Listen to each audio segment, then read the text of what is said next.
क्या है ना प्रकाश जी, सब मुंबई में सब बिज़ी हैं।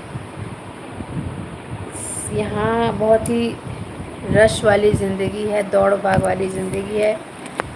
अगर आप गिर गए ये ट्रेन में से, लोकल ट्रेन में से, तो कोई आपको उठाने के लिए भी नहीं रुकेगा। इतनी ज़्यादा भीड़ है, इतनी ज़्यादा रश है यहाँ पे, सबको इतनी जल्दी है, फटाफट बोलते ना, फास्ट लाइफ है यहाँ पे। स्लो लाइफ नहीं है, ना ही स्लो लोग हैं, फास्ट लाइफ है और फास्ट लोग हैं।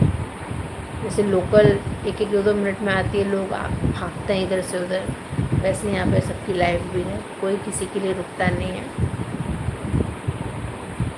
बहुत स्ट्रगल है, बहुत मेहनत है, बट इतना है कि अगर आप अच्छे से मेहनत करोगे, अच्छे से काम करोगे, तो यहाँ आपको सक्सेस तो मिलेगी ही मिलेगी। बट वही है कि मेहनत तो है, कहीं भी काम करो।